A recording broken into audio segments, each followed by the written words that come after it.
में जो है मन लग जाए, इसके लिए जयकारा बुलाते हैं। बोलिए श्रीमद् भागवत महापुराण। हाँ, सूत जी ने कहा कि 7 दिन की जो प्रथा है नारद जी के द्वारा शुरू हुई।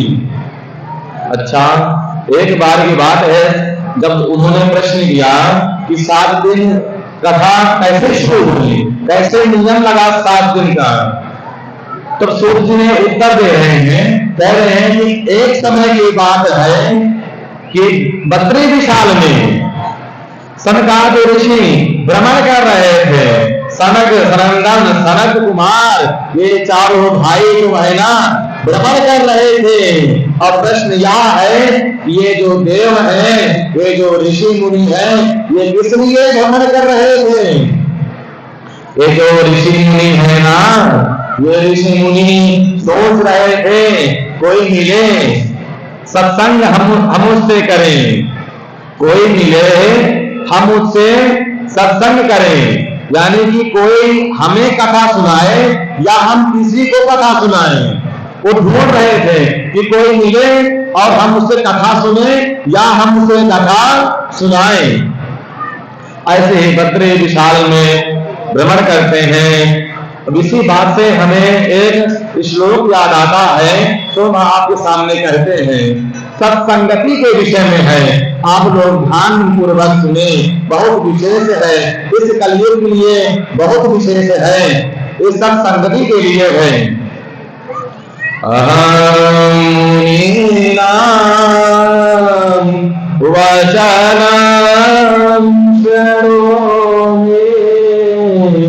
शरोति कालं यवनस्य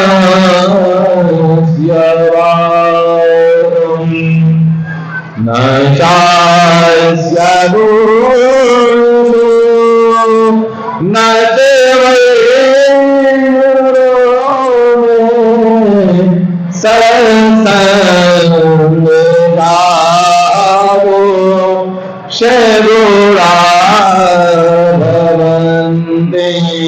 अब इसका जो अर्थ है, हम आपको एक कहानी से समझाते हैं जो निश्चित रूप से आपको समझ में आ जाएगी। एक समय की बात है, एक वृक्ष में, आम का वृक्ष था, उसमें एक तोता और उनकी पत्नी रहती थी।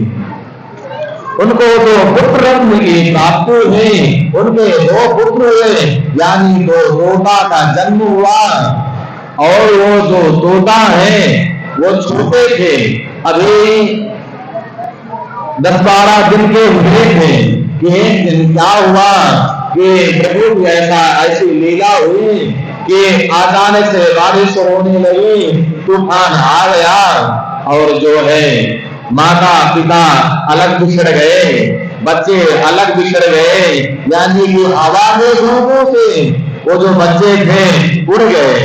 एक बच्चा इधर उड़ गया, एक बच्चा उधर उड़ गया। दोनों छोटे छोटे बच्चे थे, अभी नवजात बच्चे थे।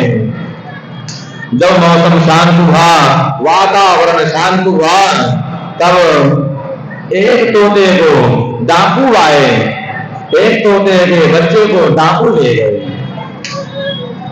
अपने साथ एक तोते के बच्चे को डाकू ले गए और एक बच्चे को ऋषि मुनि ले गए।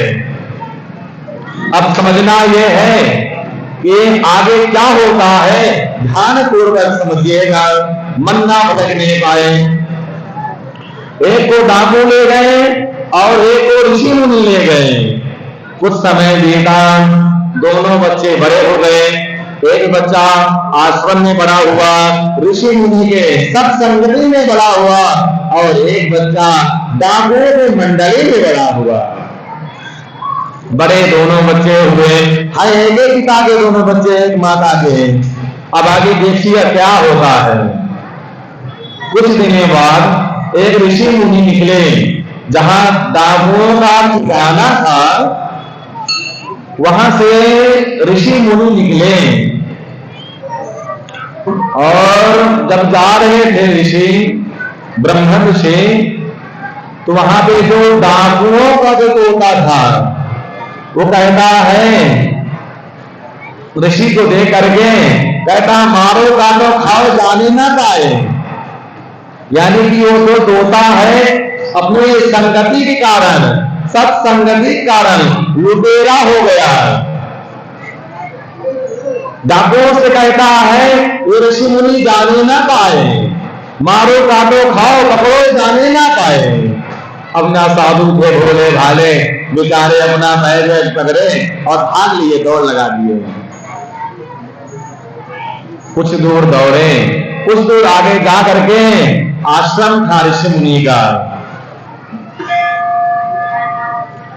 आश्रम के बाहर जो इसका भाई था वो भाई बैठा था और भाई कहता क्या है सुनिए, कहता है हाँ हे मुनि, हे ऋषिवर, आइए आपका स्वागत है, हमारे गुरुजी का अंदर सत्संग चल रहा है, आइए सत्संग करिए, गुरुजी आपको मार्गदर्शन प्रदान करेंगे। वो तोता कहता है, दोनों भाई थे तो दोनों की जो शकल सूरत एक जैसी थी, और जो ऋषि मुनि थे ना वो आश्चर्य में पड़ गए कि ये वही तोता तो नहीं जो वहां मारो काटो कह रहा था, अब यहां हमारा स्वागत कर रहा है। तब ऋषि मुनि ने तोता से पूछा कि क्या बात है, आप वही हो कि आप उसके भाई हो? ऋषि मुनि ब्रह्मज्ञानी है, इतना तो समझ ही जाते हैं, आज के हमारे बुजुर्ग लोग भी हैं वो भी देख करके समझ जाते हैं कि अगर एक को देखेंगे एक भाई को तो दूसरे भाई को देखेंगे तो समझ जाएंगे कि शायद वो भाई ही होगा। तब तोता जवाब देता है, कहता है अहम मुनीनां वचनं शृणोमि शृणोदितायं यवनस्य वाक्यम्। कहता अहम मुनीनां वचनं शृणोमि। अब इसका व्याकरण से आप समझिएगा, अहम मुनीनां वचनं शृणोमि यानी मैं मुनियों का वचन सुनता हूँ, मुनियों का सत्संग सुनता हूँ, उनके साथ रहता हूँ। शृणोदितायं यवनस्य वाक्यम्। अब कहता है कि मैं जो सुनता हूं, जो मुनियों जैसे यहां सत्संग चल रहा है, समझिएगा, कहता है कि जो मुनियों का मैं सत्संग सुनता था